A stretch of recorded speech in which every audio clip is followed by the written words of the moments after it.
Forget the old stories of false lanterns on Cornish cliffs. The darker truth was quieter. A storm, a seaside pub, 20 men sitting in silence, axes by the wall. They did not need to lure the ship in. They only had to wait for the sea to do it for them. Come in, come in. Shut that door hard behind you, would you? Before the wind takes the whole frame off its hinges. Lord, listen to it out there. That is proper weather, that is. The kind that makes a man grateful for 4 stone walls and a fire that has been kept fed since before his grandfather was born. Here, sit yourself down by the hearth. Shake the rain off your coat and let it drip where it will. That old flagstone has seen worse.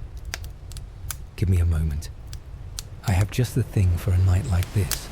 Not ale, not tonight. Tonight calls for something darker.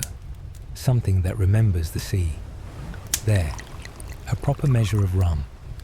Hold it a while. Let the glass warm in your hand before you drink. You will need a steady grip for the story I have in mind. You hear that wind? That low moan coming off the chimney stack?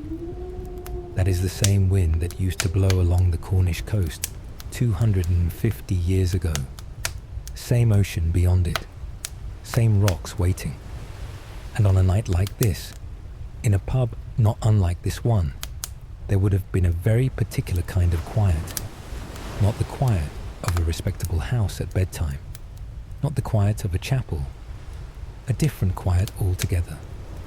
The quiet of men waiting for something. Picture it. A low, smoke-blackened room clinging to the edge of a cove, somewhere along the North Cornish coast. Candles guttering. A fire burning hot because the wood was cheap and the night was long. 20 men inside, perhaps 30. Tin miners, most of them, with hands the colour of the earth they broke open for a living. A few fishermen, a shepherd or two down from the high ground. And nobody, you understand, nobody was talking.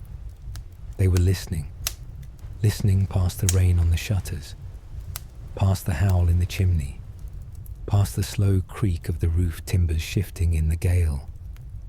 They were listening for one particular sound, a sound that came, when it came at last, from somewhere out beyond the reef, a deep, splintering crack, timber meeting granite, the sound of a ship giving up.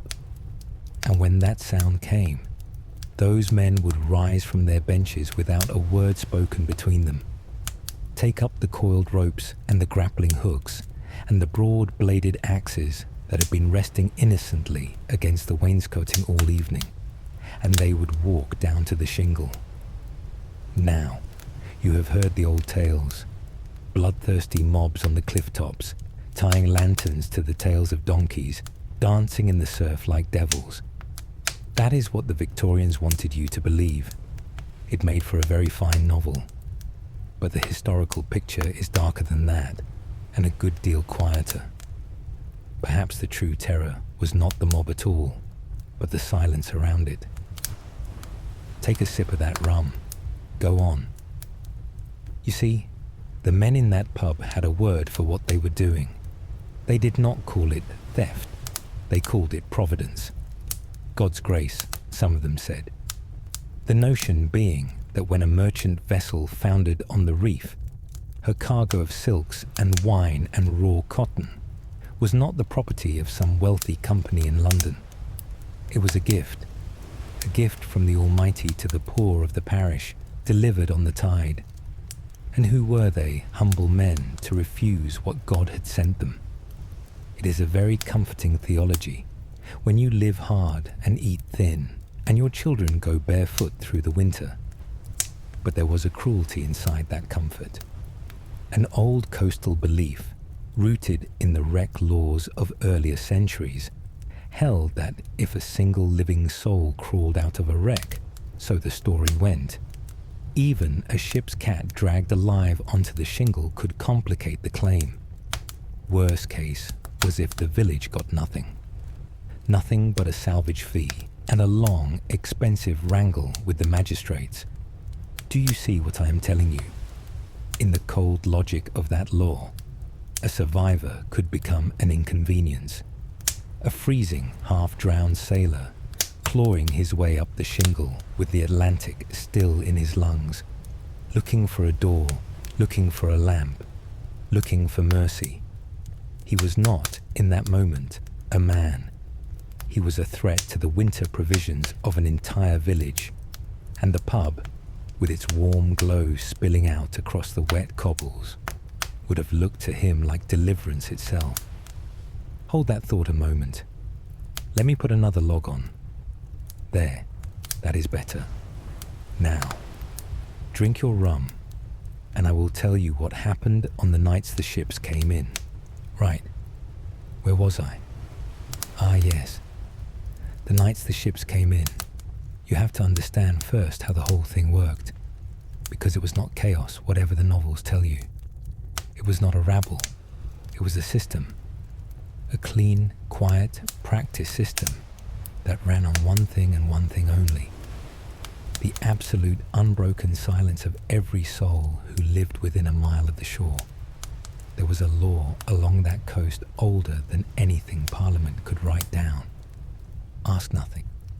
See nothing. Say nothing. Not because people were ignorant, quite the opposite. Because they knew exactly what passed their doors in the dark, and they understood that knowledge could hang a neighbour as surely as any rope. So when the muffled tread of pack ponies went by in the dead of night, with wet rope creaking and cargo slung under sacking, people did what they had always done. They turned down the lamp. They drew the curtain. They let the dark go by. Because what the eye had not seen, the mouth could not be made to swear to. And when the king's men came knocking in the morning with their ledgers and their questions, they found nothing in that village but polite, blank faces and very deep shrugs. An entire coast, you see, blind by agreement. And the pub was where that agreement could be kept warm. Not written down, not spoken aloud, just understood over pewter cups and low fires and the careful silence of men who knew when not to ask. They had their signs, these places, small things.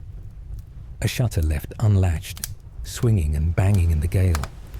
That meant the coast was clear. The exciseman was nowhere about. The room was safe. An unlit ship's lantern, set just so upon a particular table, meant a vessel had been sighted in trouble out in the bay, and the men should finish their drinks and ready themselves. A kettle left warming by the hearth in a certain tavern meant the good stuff was in. The French spirits, the untaxed brandy, and a wink towards it was all the order a trusted man need give. Gesture, nod, silence. No word spoken that could be written down. And if a stranger came in, well, if a stranger came in, the room did not go hostile. That would have been too obvious. The room simply went ordinary. Talk of tides and sandbars turned gently to lamb prices, bad weather, and the vicar's chest. And 20 pairs of eyes watched that stranger over 20 pewter tankards, working out exactly what he was and why he had come. Most of the time, the law did not even try. A lone preventative officer walking through that door on a wet night in November was a man who had badly misjudged his evening. Nothing needed to be said to him. The scrape of a bench, the turn of a head, the long, unblinking stare. He would finish his drink if he had the sense God gave him, and he would leave, and he would not come back. For 100 years longer it held. The silence held. And then, in 1753, Parliament in London lost its patience. The merchants of the East India Company had been complaining for years about their losses on the Cornish rocks. Not the weather, which they could bear, but the stripping and vanishing of cargo worth thousands of pounds into cellars and tunnels and kitchen lofts all down the coast. So Parliament passed a new law. They called it the Wreck Act, and the Wreck Act said that plundering a shipwreck was no longer a matter of a fine or a few weeks in the stocks. It was a felony, a hanging offence, a thing for which the Crown would take your life. And did the men of Cornwall pay it any mind? They did not. Why would they? The law had been written in London by men who had never smelt sea salt on a gale. The magistrates were local, the juries were local. The whole coast was a family, one way or another. A constable up at Bude, a man named Bray, was asked once to give evidence against a known wrecker. He refused flat.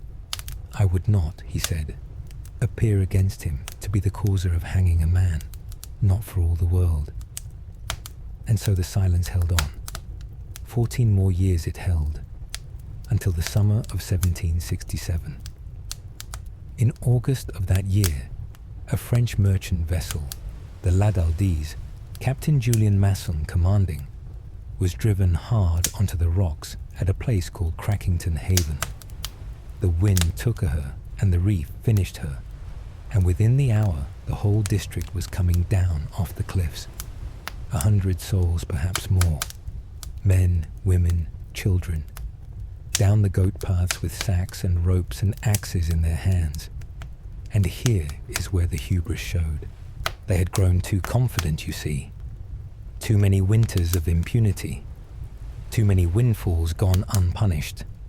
So they did not work quietly and in the dark, the way the old men would have done. They worked in broad daylight. They took axes to the hull of the ship where she lay broken. They cut her open and carried her cargo away in plain view of the road and the sky and anyone who might be watching from the high ground. And somewhere in that crowd was an old man who had lived long enough to believe the old rules would still protect him. Among them was an old farmer. 80 years of age he was, bent and slow. A man named William Pierce from the parish of St. Jenny's, and what he took from all the riches of that wreck was a single bundle of raw cotton, 30 pounds of it. Not much in the weight of the world. But he was old, you see. He could not move quickly. He could not hide it the way a younger man might have done. And the authorities this time, with the East India Company roaring in their ears and the new act burning a hole in the statute book, were looking for someone. Anyone. An example. They found him at home, with the cotton still on the premises. The village watched them take him. 20 men who had been at that wreck alongside him. 50 perhaps. All of them safe because none of them had been caught red-handed. None of them spoke up. None of them came forward to share the blame.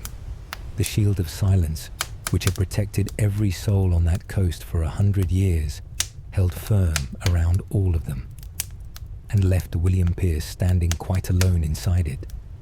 They took him in chains to Launceston Castle, to the dungeons there, a damp, low place, the floor no better than earth, the irons heavy on an old man's wrists, and the coast, for the first time in living memory, went quiet in a different way. Not the quiet of waiting, the quiet of fear. Pass me your glass. Go on. A man should not hear the end of a story like this one with an empty cup. There, that will see you home. Now, where we left it. An old man in a castle dungeon, and a whole coast holding its breath. He was there 5 months, William Pierce. 5 months on that earthen floor, through the cold end of that year and into the new one, listening to the iron clank of other men's chains and the slow drip of water off the stone. 80 years old, and all around him, up in the villages, the talk was starting. Quiet talk, at first. Kitchen talk, pew talk. Surely they would not hang him. Surely for 30 pounds of cotton for an old man. Surely the king would see sense. The local gentry stirred themselves. This was not a thing they could ignore. They needed the goodwill of their tenants, and their tenants were furious. A member of Parliament for Launceston, Humphrey Maurice, took up the pen. Another for Bodmin, Sir Christopher Tries, added his weight. Petitions went up the road to London pleading for mercy. Maurice wrote, in so many words, that his own standing among the voters depended on saving the old man's neck. And for a little while, it looked as though the old ways might still work. A stay of execution came down, just a breath of one, just enough to raise a hope. But you see, this was never about the cotton. You understand that by now, I think. The Crown had been waiting a very long time for a man like William Pierce, not because he was wicked, for he was not especially wicked, not because his crime was great, for it was not, but because he was catchable, because he had been caught, and because hanging him would speak very clearly in a language the whole Cornish coast could understand. The matter went back to the judge who had tried him, Sir Joseph Yates, a hard man by all accounts, and an honest one by his own lights. He was asked for his opinion on the question of mercy, and he gave it. He said that for an ordinary thief, a sheep stealer, a cutpurse, he would recommend leniency gladly, but that the crime of wrecking, the thing Pierce had done, was so abundantly worse than common theft that no mercy could be given, that to pardon him would be to tell every village from Morwenstow to the Lizard that the new law meant nothing at all. King George himself put his hand to the refusal. It was, he said, highly expedient that justice should take place for the good of the community. The good of the community. Think on that phrase a moment. On the 12th of October, 1767, a Monday morning, they put William Pierce in a cart. They drove him out of Launceston, through the narrow streets and the oak woods, and up the long slow rise to the top of St. Stephen's Down. There was a crowd waiting. Of course there was. A hanging drew a crowd in those days, the way a fair draws a crowd now. Some of them had come to jeer. More of them, I think, had come to see whether the Crown would really go through with it, whether the old protections of Cornish blood still meant anything at all. They did not. The old man went to the gallows, saying he had done no wrong, saying it to the chaplain, saying it to the executioner, saying it to anyone who would listen. He had only taken what the sea had given. He had only done what his father did, and his father before him. He did not understand, even at the end, that the world had changed around him while he was not looking. And then the trap went, and William Pierce was the first man, and as it turned out the only man, ever hanged in Cornwall under the Wreck Act of 1753. One old farmer, 30 pounds of cotton. That was all it took. But it was enough. It was exactly enough. Because the story of that morning travelled. It travelled down every lane and into every taproom on that coast. And in the pubs where the axes had rested against the wainscoting and the unlit lanterns had sat on the scarred tables, something shifted. The men still drank. They still listened to the gales. But when the timber cracked out on the reef, they did not rise so quickly now. And when they did go down to the shingle, they did not linger in broad daylight, and they did not take what could be traced. And then something else came in, from a different direction altogether. The Methodists, Wesley himself, riding that country on a good horse, thundering from the chapel pulpits that the plunder of wrecked ships was a shameful breach of all the laws both of religion and humanity, calling it the great scandal of Cornwall, threatening expulsion to any of his people who took part. And a man who will not listen to a judge in London will sometimes listen to a preacher in his own parish. Between them, the gallows and the chapel, they did the work. Slowly, over years, the shutters were thrown open. The lanterns were lit for the purposes God intended. The silence of the inns, which had been the deadliest thing on that coast for 100 years and more, was broken at last, and the sea, which had been called Providence, went back to being only the sea. There, that is the tale. Drink your rum, the fire will hold a while yet.